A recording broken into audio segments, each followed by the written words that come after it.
Rich को टूटा हुआ देखकर शैल ऐश को पकड़ के जोर जोर से चिल्लाती है और रोने लगती है। फिर ऐश उसे किसी तरह समझा बुझाकर वापस ले आता है। वापस आकर ऐश फिर से उस रिकॉर्ड को सुन रहा होता है। यहाँ लिंडा और शैली बैठ के ताश खेल रहे होते हैं और शैल खिड़की के बाहर चुपचाप बैठ के कुछ देख रही होती है। इधर ताश खेलते हुए लिंडा बिना पत्ते देखे गैस करके बता देती है। फिर अचानक लिंडा के बताने से पहले शैल खिड़की की तरफ मुंह करके एक एक पत्ते बिना देख के बोल देती है, तो वो लोग उसे देखकर हैरान हो जाते हैं। फिर शैल अपना मुंह घुमाती है और हम देखते हैं वो पूरी तरह पॉजेस्ड हो चुकी है। उसका शक्ल देखने में भयानक हो चुका है। फिर शैल हवा में झूल जाती है और डरावनी आवाज़ों में कहती है, तुम लोगों ने हमें जगाया, अब हम हमें एक एक करके लेंगे। ये कहकर शैल ज़मीन पे बेहोश होके हिट जाती है। फिर हिंडा और ऐश उसके सामने जाते हैं उसे देखने। वो अचानक शैल एक पेंसिल से हिंडा के एक टांग में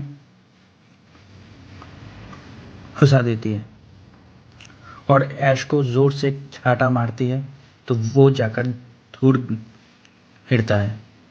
फिर वो पेंसिल लेकर ऐश की तरफ बढ़ती है उसे मारने, तो स्कॉट उसे रोकने के लिए बीच में आता है, तो शैल स्कॉट को जोर से एक धक्का मारती है। फिर वो ऐश को मारने के लिए आगे बढ़ रही होती है, तो स्कॉट बीच में आकर उसे हथौड़े के पीछे के साइड से उसके मुंह पे मारती है और शैल जाकर उसी बेसमेंट के सामने गिरती है। फिर स्कॉट उसे लात मारकर बेसमेंट के अंदर घुसा देता है और बेसमेंट को बंद करके उसमें ताला लगा देता है।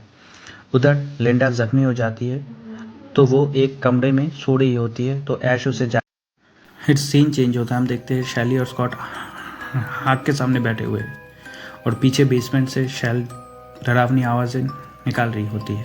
ऐश भी उसी कमरे में आता है, तो स्कॉट उससे कहता है, ऐश हमें फ़ौरन ही यहाँ से निकल जाना चाहिए। तो ऐश जवाब देता है, सुबह होने में कुछ ही घंटे बाकी, हम सुबह होते ही ऐसे निकल जाएंगे। ये सुनकर शैली कहती है, सुबह होने तक हम जिंदा बचेंगे क्या?